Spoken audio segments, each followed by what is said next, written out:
Go ahead and get started. Everyone, hello, good afternoon. This is Amy Friedlander here to present with my colleagues Sharon Easterling and Louise Stoney. Sharon is hopefully going to be monitoring the chat box, and we hope that she'll raise any questions that you type in there, interrupt me if need be, and we also expect that we'll have time at the end of the session, assuming that we're ever able to get started.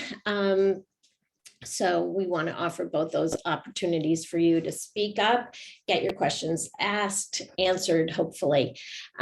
Awesome, Sharon. Thank you so much. I know we're a relatively small group today, and many of us have had the chance to work together in the past. For those of you that don't know me, again, my name is Amy. I'm a partner with Opportunities Exchange, and I'm based in Philadelphia, Pennsylvania, and I do a lot of work locally, offering business training and kind of short-term technical assistance with providers, in addition to having the pleasure of working with many of you intermediaries that are working to support providers around their business practices all around the country. So again, happy to be here. Sorry for the rough start. Seems like every meeting, the technology seems to be getting more and more ahead of us, but we keep on trucking. So next slide, please, Sharon.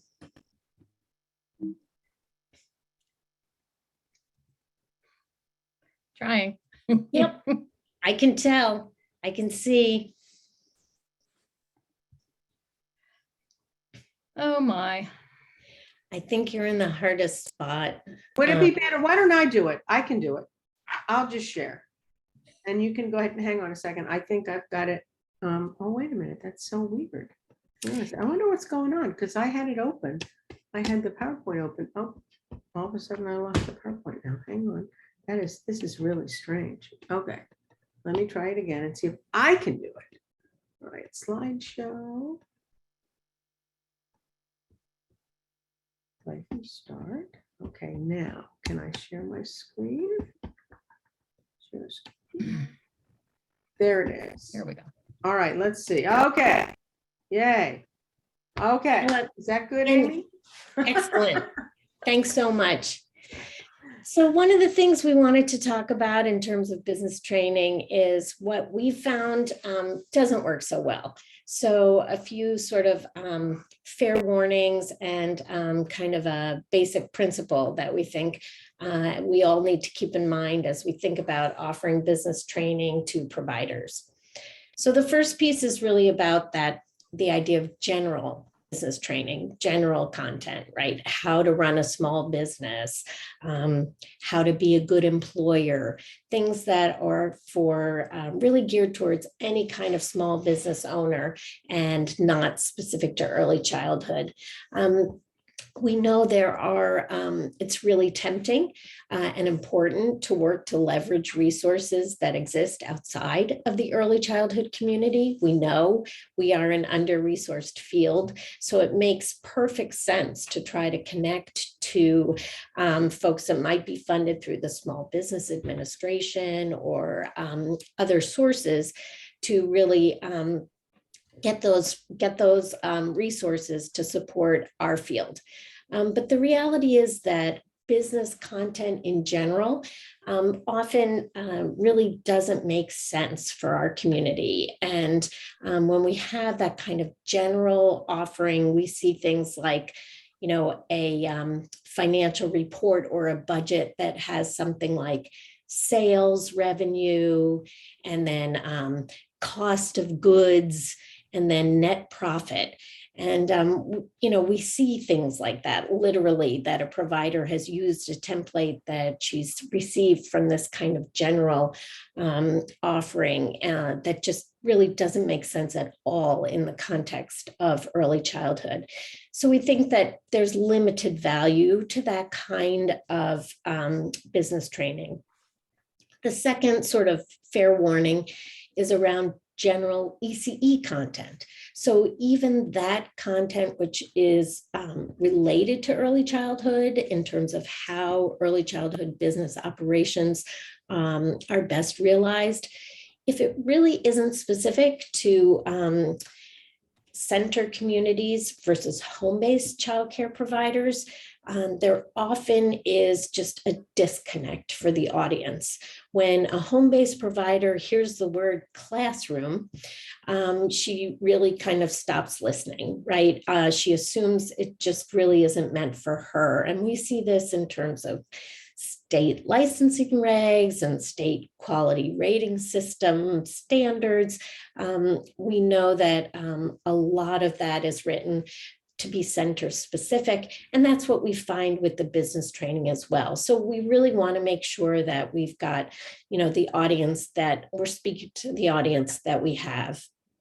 And then underlying both of those kind of fair warnings is the fact that most of us forget most of what we're taught, and we forget it pretty quickly. So we want to keep in mind that, if we're able to kind of have a breakthrough teachable moment with folks in our business training class, and if it's something like, we managed to explain the difference between like cash and accrual accounting, or some other marker like that, and folks leave that training and they don't hear from us, or they don't have any follow-up assignments or any peer connection or activity. 1 week later, 90% of the folks that were participating in that class will have completely forgotten what the distinction is between cash and accrual. So I think that that's part of our underlying thought here, and why we're talking about more than just business training. Next slide, please, Louise. All right, so here's some sort of what we feel are the building blocks for successful business training. Having the right content at the right time with the right audience. Much more easily said than done, of course, but and ideally to have that content offered with implementation tools. So whether it's coaching, whether it's automation, ideally whether it's to have both. But the content is really not delivered as a one-time, here, take it or leave it, probably forget it, but really something that becomes a part of that provider's practice, a part of her daily routine, weekly, monthly routine. And then the third piece is that those implementation tools and supports are available over a long term, that funding is available to sustain those, because we know that business opportunities and the business environment and business strategies and technologies, all of those things change over time as well. So we want to be able to support providers as they pursue both responding and reacting to their changing environment, but also as they plan for and realize business goals, whether that's growth or selling a business or any other opportunity that they might see. Next slide, please, Louise. Thank you. And we wanted to offer kind of like, well, when we line it all up, when we have that perfect scenario, what are we able to achieve? So we have this example of success from our colleagues at Quality Care for Children in Atlanta. It is pre-COVID data, but it's the best data set we have at the moment. And it really shows that this project, which combined business training with automation and coaching, they were able to really make substantive change with their participants. So bad debt was reduced radically. Enrollment was increased by more than a third, and revenue increased for providers in general, and at really big levels. For 2 programs more than doubled their revenue and 1 tripled. So, I mean, it's just truly substantive change that was realized with this group of providers. And we'll talk about QCC again in one of our last slides. If you could go, thank you. So just as we ask our teachers to differentiate instruction for the children that they're working with, we also like to, think about our business training as differentiated. We have so many different types of learners and lots of different types of providers as well. So this is one way that we've sort of thought about these different subsets of folks that might be sitting in a PD with us, sitting with us to learn about automation and technology and business operations. I know we've got some folks on the line from Maryland and, really of Arizona, lots of places where lots of languages are spoken, and the challenges of really being accessible and to providers in their native language, that's a very important consideration and something that folks really need to be thinking about as they begin to plan these projects and then as they implement them over time. We know that people learn differently. We have lots of opportunities, whether it's video, remote learning, sharing screens, when it's safe, in-person learning, cohort-based learning, and finding out what really works for each member of your cohort is critical. We know that folks come to these kinds of trainings, they may have years and years of experience in the field. They may be new to their role, or they may have been in their role of director or owner for a long period of time. We may have folks who are new to this field, but they might have been a successful business owner of a totally different type of business. So while they have probably have a lot of experience, a lot of comfort in looking at a budget and financial statements, they might really be lost in terms of some of the subtleties and the uniqueness of early child care business operations. So they might not think to put in a vacancy factor in a budget, or a bad debt factor into a budget. They might not be aware of all sorts of distinctions specific to the field. We know that technology, obviously, drives a lot of this work. We certainly hope that the providers that you're working with are supported by childcare management software systems and accounting systems as needed. And folks really vary in terms of their experience with technology, their comfort with it, their access to broadband, the kinds of equipment, are they using their phone, the hardware, are they using their phone? Are they using, laptops? Are they, what kind of devices do they have, and what are they comfortable using? And then an important piece, and I know this issue has come up in the Maryland project, in several projects that you all are working on, is who are the folks that we're working with, and do they have decision-making authority around finances and around making changes in business operations, whether it's who we bank with or how we collect money from our families.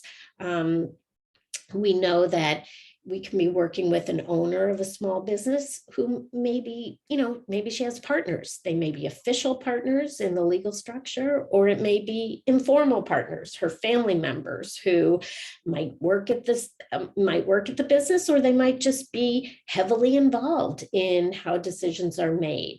We know when we're working with centers that we have differentiated roles between the directors and the owners. Some owners keep a very, very close eye on all the matters related to finances and money. and really don't allow their directors to get involved with these kinds of decisions, the things we're trying to impact. How much are providers paid? How much tuition are you charging? How are you collecting that? Who's paying the credit card fee related to getting electronic payment? So, it can be challenging if you have a director who wants to raise her hand and learn more about business issues and to automate more, but really isn't fully authorized to continue with that decision making and to really move fully into where we would ideally want them to go. And then we have all of these differences related to the kinds of providers themselves, not just the type of program, what their license says, but also in terms of things like size. We know oftentimes, a small center kind of operates a lot more from a business perspective, looks a lot more like a home-based childcare program than they look like a large multi-site corporate provider, right? So size makes a difference here when you're thinking about how you want to convene a cohort of providers that you're going to move through a business training kind of initiative. There's a lot of complexity related to each funding source. And so the more funding sources folks have, the greater the complexity of their financial needs and resources. We know that some providers are new to the business. Some have been in it for a long time. Something I hear we sort of all struggle with as we think about these projects, trying to understand, would we be better off working with newly licensed providers and folks who are new to this field, who perhaps don't have kind of bad habits that we can set up with a really solid business infrastructure that they can then just keep perfecting over time? Or are we better off really working with some of our veterans in the field who have a lot of years of experience? They're really tough already in terms of collecting all the dollars that they're owed, but perhaps, haven't been as strong in financial record keeping, let's say. And then we've got these issues around whether someone is an independent, one single site, or if they are part of a multi-site corporation or part of a network of providers. Next slide, please, Louise. So part of that, sort of special sauce, those building blocks that we talked about, part of that is sort of the right content. And we know there's a lot of ground to cover, but this is just one way that I tend to think about the different types of training that we can offer to providers. Here in Philadelphia, I have the pleasure of training with a colleague who runs a large high quality center. And we've over time gone from having one series of trainings that we offered to now having multiple series, beginner, intermediate, advanced, series for centers, a series for family childcare providers. So, there's a lot of different ways to offer this kind of content. But I think, to my mind, there is this kind of natural grouping that I would offer to you all, which is the basics of course, the iron triangle and how automation can support that iron triangle. And then budgeting. And we know that budgeting for centers ends up really speaking to the cost of care per age group and needing to make sure that your budget allows you and your financial systems allow you to track revenue and expenses by age group. And for family childcare, we in order to budget appropriately, we need that time space percentage. So that's kind of that first chunk. And it kind of gets more specialized from there, online marketing, obviously related to the iron triangle and full enrollment, but there's a lot of very intensive hands-on work that we can really do to support providers in getting their systems set up for online marketing. It differs, of course, by childcare management software system that a provider might be using, but and it requires a lot of tending for providers. This isn't none of these is like one and done, but getting those systems set up is certainly critical. Family childcare obviously has specific set of needs. They work differently. There's a lot more issues and related to personal finances as well as business finances. What structure do they have? What legal structure do they have? How are they paying themselves? How are they saving for retirement? All those pieces are really unique to family childcare, and there's a good case to be made that work needs to be done in its own kind of bucket. And then as we continue to struggle with staffing shortages, the issue of human resources has never been more important. I know that states really vary in terms of how large they allow family childcare to grow. And there are some states where the vast majority of home-based childcare providers employ staff. And then other states, here in Pennsylvania, family childcare is really pretty small, and it's unlikely that those folks would be employing other staff. So, you really want to make sure that those folks that need that kind of HR support, helping to understand how they can find and retain staff, thinking about compensation and workplace environment, you want to make sure that you've got the right audience for that content. Let's go to the next slide, please. So again, we talked about, content with implementation as really being ideal. And we think about that implementation support in these two areas of automation and business coaching. Really trying to tie together the content of what good business practices look like. Why do we need to keep our eye on these key metrics? And then aligning that with onboarding to a childcare management software system, learning how to actually use the software system, how to talk to parents about the system. It's really, the system itself is kind of the how, it's how do I do this? Well, it's learning to enter data into the system, running reports, and reading your dashboard, understanding how that system is working for you. It's very much related to the why, the iron triangle. Why is it that these metrics are so important to my business? And then, of course, there can be a very close alignment between childcare management software systems and accounting systems. So, there's more than one type of automation. Also, often end up talking to providers, payroll gets rolled in there, timekeeping, payroll, lots of systems when we talk about just automation as a support for business practices. And then in the perfect world, we'd have really excellent ongoing business coaching, again, that is related to the kind of content that's being delivered. Maybe that content includes some homework or some milestones.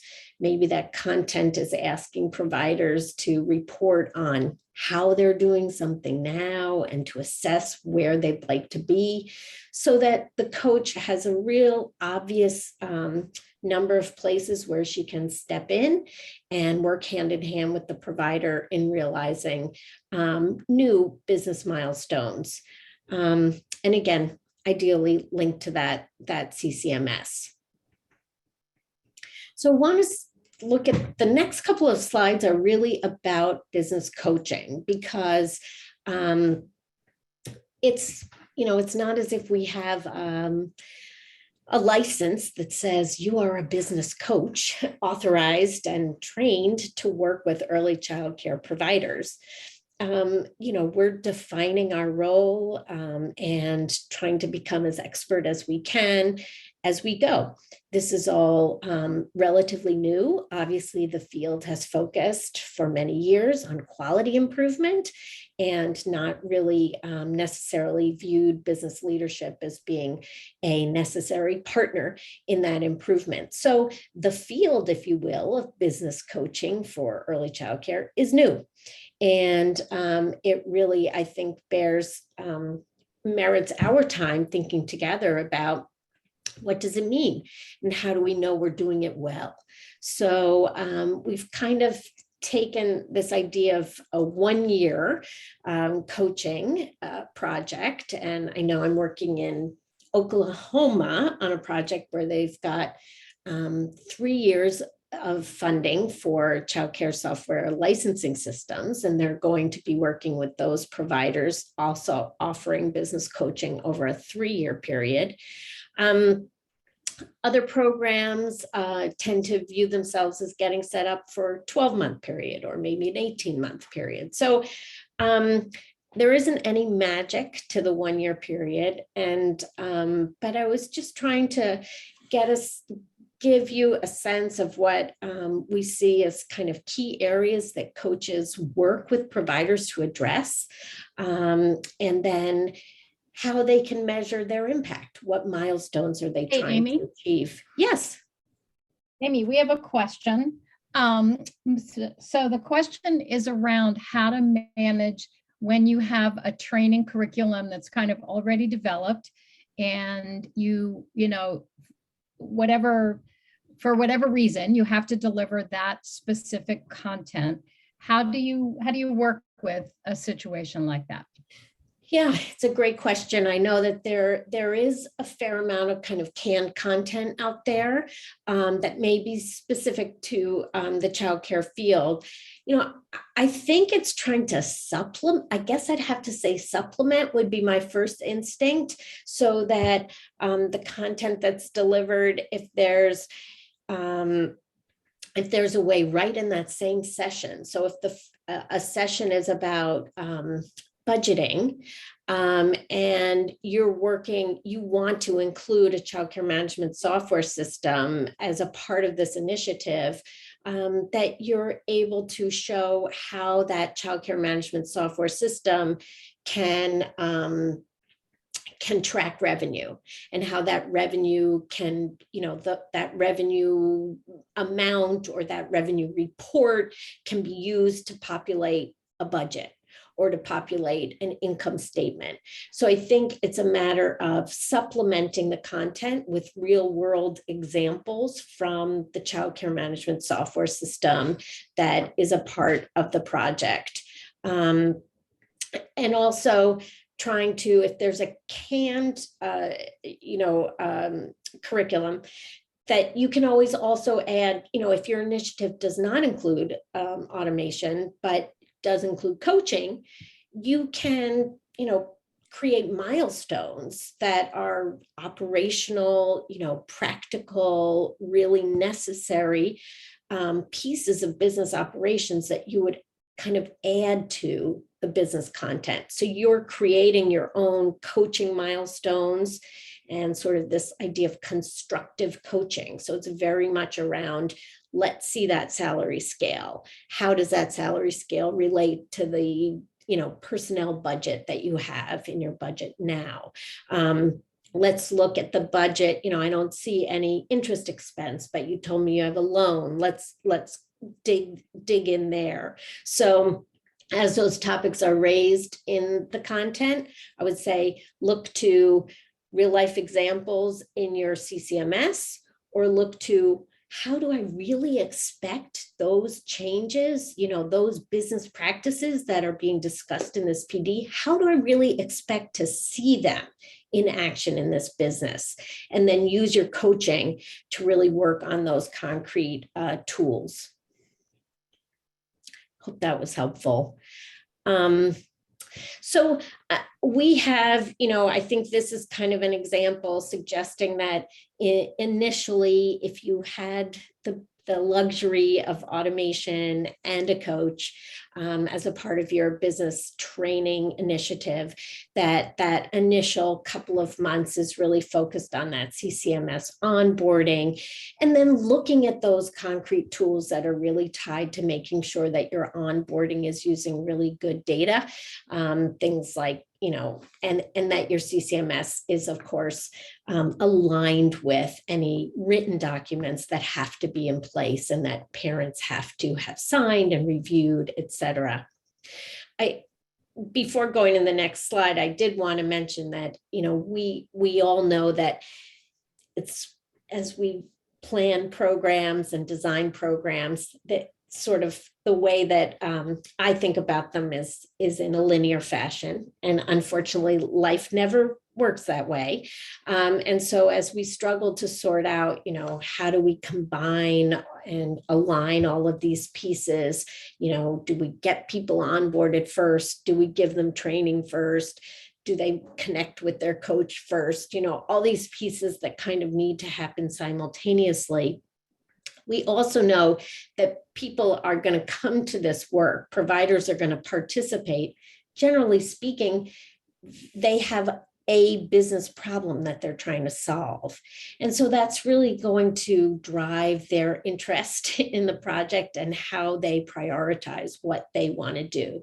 And I don't know, if everyone in the webinar has participated with getting set up themselves, if you worked in a childcare program, or if you've worked with providers in a program, many CCMS vendors, that's their approach to onboarding, as they say to a provider, what's the driving problem? What are you hoping the CCMS is going to solve for you?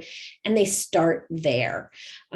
So I think that, while I've set out kind of a timeline, this is very much idealized, and in real life, this is much more kind of, we start here, we mention an issue, you make some positive change in that area that was your priority. Now we come back to these other issues that we want to make sure that even if your primary issue is cash flow, you're still, benefiting from budgeting, financial record keeping, updated HR manuals, all the pieces that we want to cover.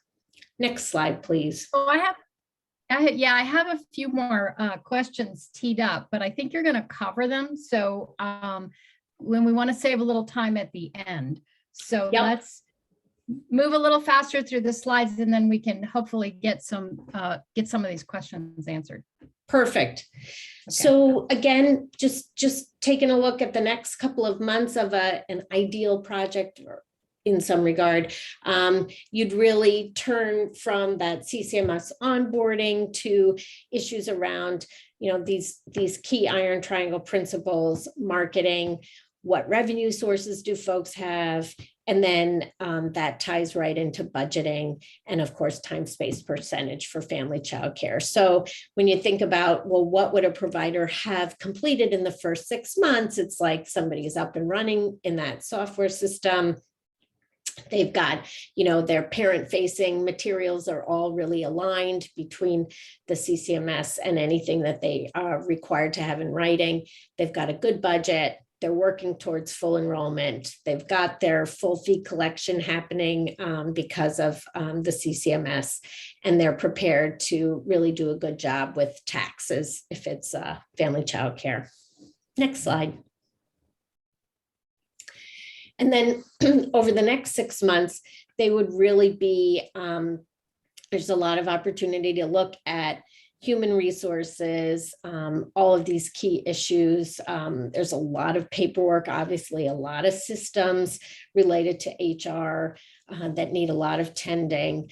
For family childcare, particularly the issue of debt and liquidity, and then, financial data and record keeping. Next slide. This was a sort of a definition of a business coach's role. As I mentioned, this is something new, and folks all over the country are pursuing this idea. What does a business coach do? What does she look like? What skills does she need? We have grown used to the idea of a quality coach. And so we're trying to create some formality and some sort of standards, supports for that role. Next slide. It's not easy to be a business coach. And I would say in my experience, both personal and in working with you all intermediaries, accessing provider data can be challenging. While we hope that if you are using automation, that eventually, you're able to see and stay up to date on provider data, but that baseline information can be really challenging to come by.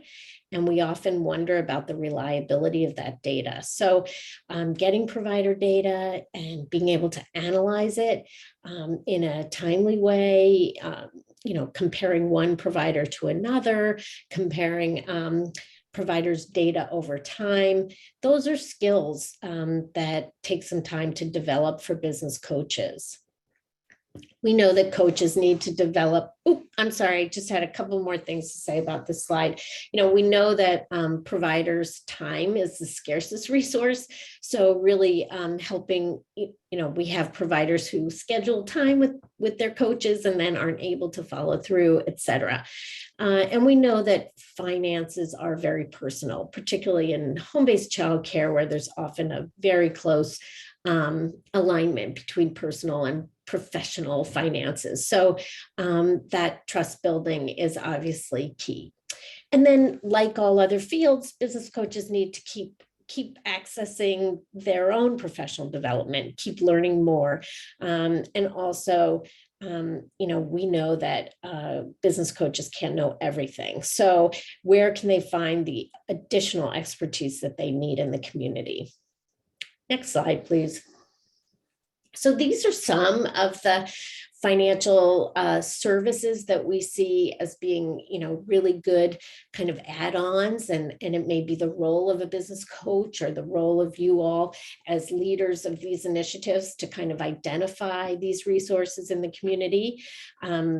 I know that I mentioned at the top of the call that kind of the canned group training that Small Business Administration and Women's Business Development Centers tend to offer isn't really the best fit for ECE, but they often have other services that may be more specific, maybe about things like banking or liquidity or debt consolidation, things that a business coach wouldn't necessarily feel comfortable covering. So they definitely are valuable resources. It's just how we use those resources. Next slide. And we know that, we've talked about this idea of business training, then supporting automation of the key concepts that we're learning.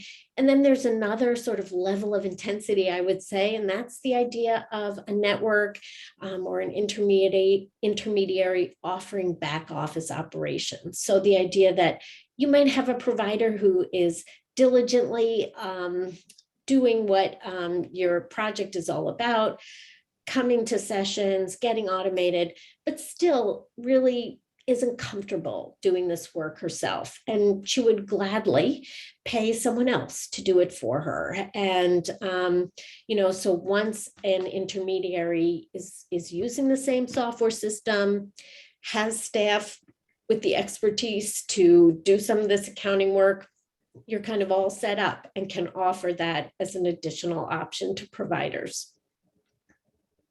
Next slide, please. So we wanted to kind of put this all together in a theory of change for you. These strategies, this first row, those are kind of the services, the programming that we've been talking about, whether it's training, coaching, CCMS, et cetera.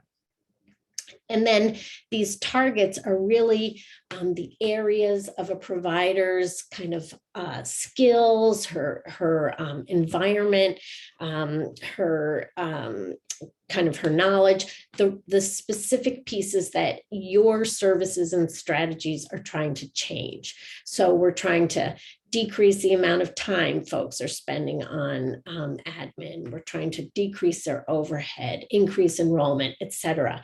It's like, what is that coaching designed to do? What is that software system working to change? And then the outcomes are the really big goals. They're the long-term, after a period of time, like we saw with the Georgia slide, that project, that was a baseline, and 11 months later, so about a year later, you can start to see these outcomes: increasing income, automation, having access to key financial data, and then using that data to make good, strong decisions about the business. So I think the next couple of slides are really just to kind of bolster everybody to say, this is really happening, guys. There are a lot of projects that are, of course, the federal dollars have made it easier to get some of these projects off the ground. And there's a lot of different nuances to them.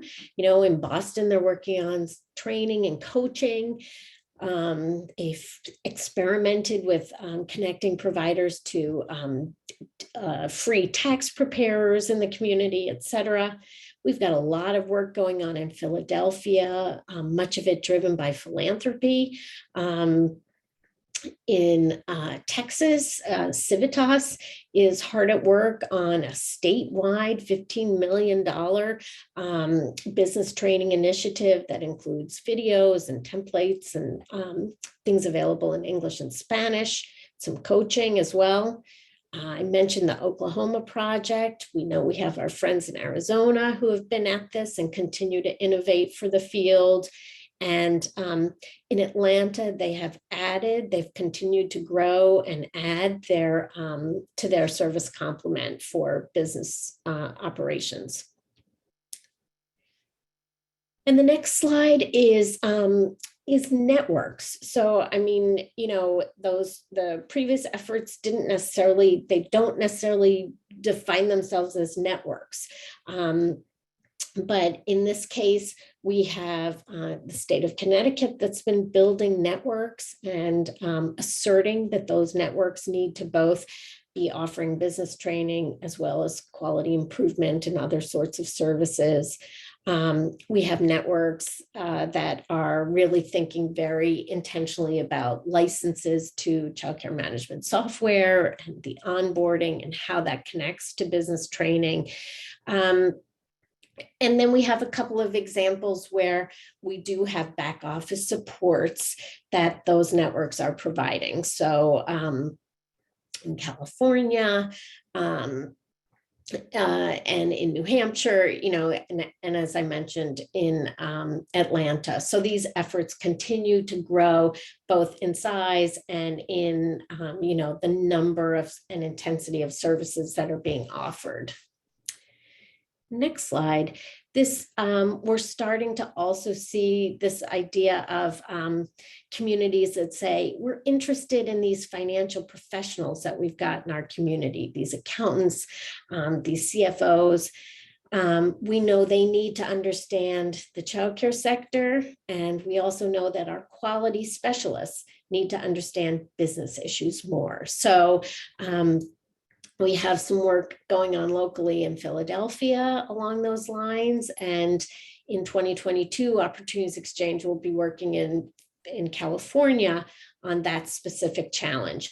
Let's get the financial professionals all schooled on ECE, and let's get our quality improvement specialists really thinking concretely about how critical business is to quality improvement and how they can take concrete steps to help those providers as well. So that's our last slide, and let's go to questions. Yeah, so actually that last slide is a good segue to the first question. So what do we know about the characteristics that make for a good coach? If I wanted to do this in my community, how would I identify, who would I want to hire to be a coach? Well, it's a great question. We have some sample job descriptions. I'm not sure where they are on our website, but we can certainly make that known. I think that we tend to see some folks that are hiring coaches that have specific experience with the childcare management software system, if that CCMS is a key aspect of a business initiative. So sometimes they find that it's just much easier. In Atlanta, they use ProCare for their work with centers, and they tend to hire coaches that know ProCare. There are other communities where they've hired a coach who has a lot of experience in marketing. One of the new staff in Arizona is someone who has a lot of knowledge in marketing. I think that the relationship building is important, but coaches need to have a basic comfort level with looking at budgets, thinking about numbers, looking at technology, thinking about data, because I think that's one of the pieces that is particularly challenging. Once we have data, we need to use it and to determine what we need to change, what we need to reinforce with providers, et cetera. Amy, this is Louise. I just wanted to jump in and say that this has been a real interesting learning for me, that I think what we're learning from the School of Hard Knocks is that it's easier to teach an early childhood person business than it is to teach a business person early childhood. And so I think many of us, myself included, assumed when we started doing this work that we really needed to recruit a new kind of person. And I think what we're starting to learn is that we actually do have people in our field who really understand early childhood and also understand business, and we can help grow them into leadership roles as coaches. And that is some of the work that we're undertaking in Philadelphia. It's just this particular project is just getting started, but we have two groups of coaches. One, they work intensively around folks who are working to move up in so that they can qualify to get funding through our city's pre-K program. And then the other is a state-funded quality improvement provider. And these two sets of coaches are getting business training. We've done an initial survey of, what areas, how competent they feel in looking at various levels, various types of business issues. And then we're starting to plan the training for them now. So that's information that is, unfortunately, it's not even hot off the press. It doesn't exist yet, but we're working on it. Can you talk a little bit about how coaches access this data? We've been talking a lot about data-driven decisions and analyzing the data. How do the coaches get access to the data? So I think it's kind of split into, well, I guess there are three different ways. So, one is if your project includes automation or not, right? So if your project includes, use of a specific childcare management software system, then that software system is going to allow you to see data. And because if you're buying software that's specifically tied to a project, you're going to buy software that allows a third party, it's going to be an enterprise version of the software system. So you can see what is happening with providers that are in your network. So that's going to give you a bird's eye view into things like enrollment, attendance, disenrollment, reasons for disenrollment, staffing schedules, debt, how much revenue, the sources of the revenue. So that's the kind of thing that having an enterprise version of a childcare management software system can help you see where a provider is at any point in time. If you don't have automation as a part of your project, or if you're allowing providers to use existing software system that they have, then it's just a little bit different. So ideally, you would be looking, your first thought, part of what you would do is look with the provider at the information in her childcare management software system. We find that providers may be paying for a software license, but not fully using that software. So part of your coaching experience or your work could be to help that provider use that software system more fully. You don't have to be an expert in the software yourself to do that. A coach can, help the provider access the customer service supports, access the training materials, the videos, et cetera, and keep working with the provider to look at her own data through the reports available in that system. Or there's the ability to look at whatever data the provider has available and to just look at kind of have a forensic process of creating what isn't there. So we tend to use a lot of, baseline. In Philadelphia, we don't have the benefit of pairing our training with a software system. So we ask providers to complete a pre-assessment. We ask them questions that we think are very tangible, very helpful for us in terms of our PD and coaching. Tell us about your online presence. Tell us about your marketing. Do you have a budget?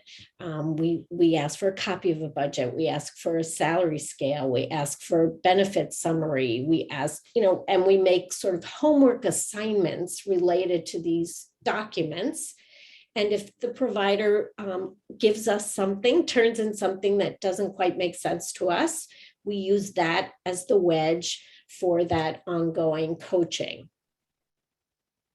Yeah, Amy, I just wanted to underscore that what we're really seeing programs do a combination of maybe survey, Amy called it an assessment, questionnaire for the providers when they begin, and then slowly adding on data that they're pulling out of their training over time.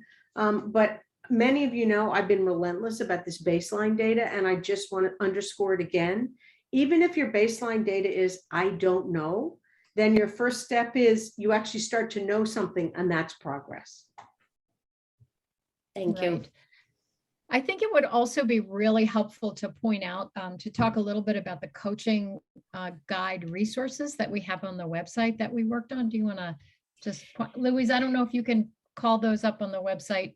Yeah, I can. Let me see if I can pull up the website. While you guys talk, I'll see if I can. Sure. Yeah. So thanks, Sharon. I had meant to mention that specifically. So we worked on two different types of coaching materials, one for folks who, one specific to family child care and one for centers. And we really were thinking of the coaches as the sort of customers for these materials. And so these are, if you're in the situation, you've created a job description for a coach, or you are, wanting to offer training to quality coaches. So as Louise said, you can help them kind of make that shift to also incorporate that business perspective. These tools are available. They provide kind of an overview of the business issues, these key issues that we all have identified. And then they offer some assessment tools, some of these surveys that you could use with providers. Perfect, Louise, thank you. And so this coaching companion is more of a kind of a baseline reading overview document. And then the self-assessment is something that you could offer to providers in your cohort in order to understand where are they now and to help set some goals for where you want to go. And then we've got some templates in here that we think are helpful, just the basics, about building budgets, thinking about charts of account, et cetera. And these can be easily adapted, and we welcome them, you to adapt them. These are not copywritten or anything. These are available for you. They're not PDFs, they're easily adapted for your use. Yeah, the budget templates in particular, I would point you to because it's the series of worksheets in one Excel spreadsheet that are all related to each other. So once you start to populate it with your tuition amounts or teacher salaries, it's going to show you how all of those things interact with one another. So it's great for both building a budget, but also as a teaching tool. So we highly recommend those. And we are just about at time. So I want to just put out one more. Are there any more questions that people would like to have answered? We did record this, so we will.